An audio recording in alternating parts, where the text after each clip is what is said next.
Now we come to theorem number 5.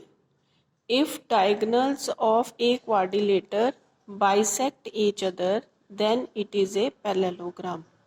Means a quadrilateral ABCD is given, and also it is given that its diagonal BD and AC bisect each other at O.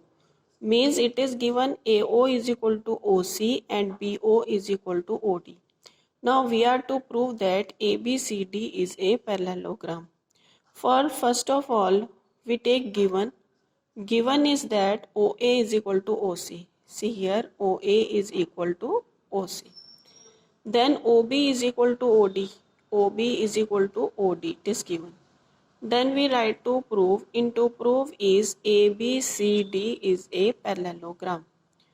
Means to prove that ABCD is a parallelogram, we have to prove AB is parallel to CD and AD is parallel to BC.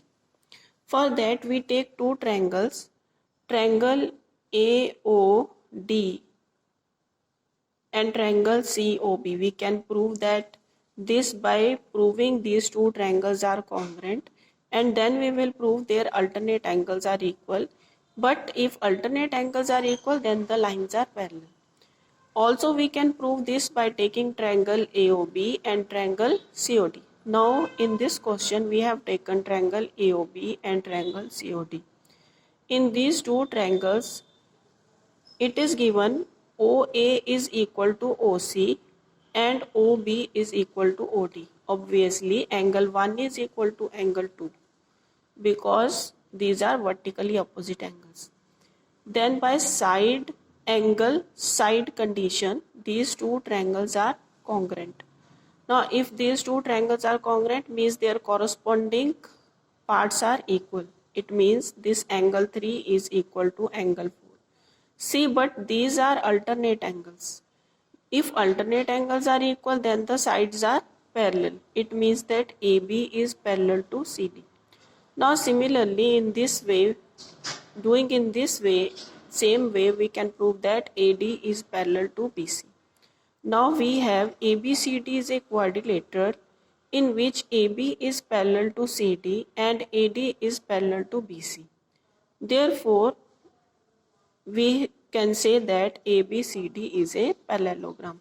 Now we will see in this question that what we have to do in triangle AOB and triangle COD.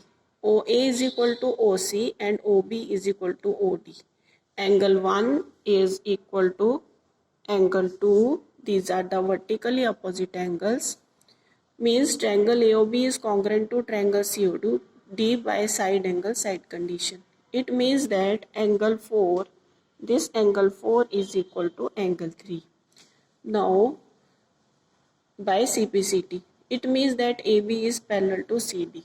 Similarly, we can prove that AD is parallel to BC. We have proved AB is parallel to CD. Similarly, we can prove AD is parallel to BC. This implies that ABCD is a parallelogram.